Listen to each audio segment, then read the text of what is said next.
And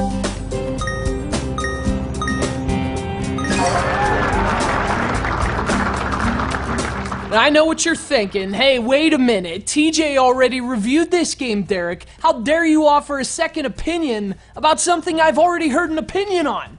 And I know, it's just crazy. But the thing is, TJ's a lot bigger than me. And his size is a relevant issue here because he's a master of using it as leverage during negotiations. In fact, I hesitate to even call them that because there isn't a whole lot of negotiating involved. I mean, just look at Donkey Kong. Donkey Kong thought he could negotiate with TJ during what we'll call it a little conversation about who should get the banana-flavored runts at the bottom of the bag, and, well, let's just say that didn't go very well for Donkey Kong. So when TJ said, hey, you have to play Crazy Machines Elements, well, my first reaction was... Well, my first reaction was involuntary. It was to elevate my heart rate. But my second reaction was to make sure he was talking to me. And it became clear to me after I asked for this clarification that questioning his commands, that is not part of TJ's negotiation process. Yeah, that happened. It turns out it just involves turning on the Xbox and doing whatever he tells you. So here we are. This is, yet again, Crazy Machines Elements.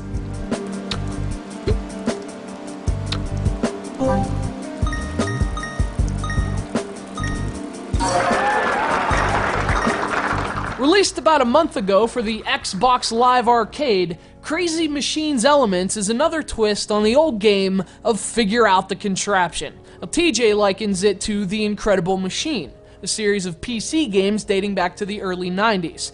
When he's not around, I liken it to Mousetrap.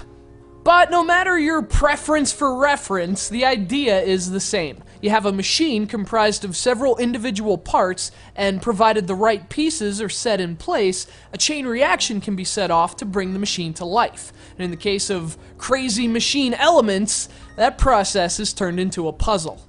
So for each machine, you're given a set of usable parts. And it's your job to place those parts into the machine and set the domino effect in motion. And when the game's at its best, that's a very smart and challenging process. And when it's at its worst, it's a matter of filling in the blanks.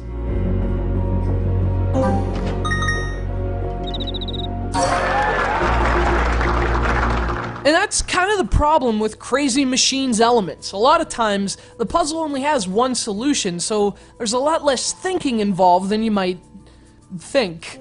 You fill in the gaps with the parts that fit, and the game shows you how it solves the puzzle. What I would prefer are puzzles with a variety of solutions that utilize the game's physics in creative ways, rather than simply having to match a predetermined solution.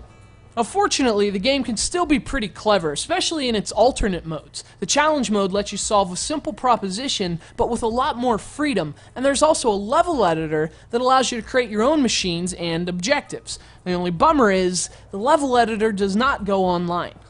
But Crazy Machines Elements is a really good game. This game is awesome. I love this game.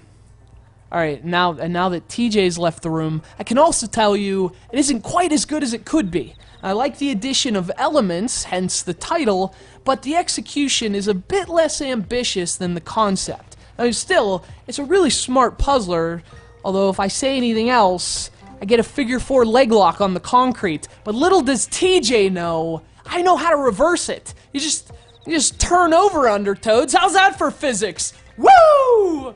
That's Crazy Machines Elements. You will play the game and you will like it.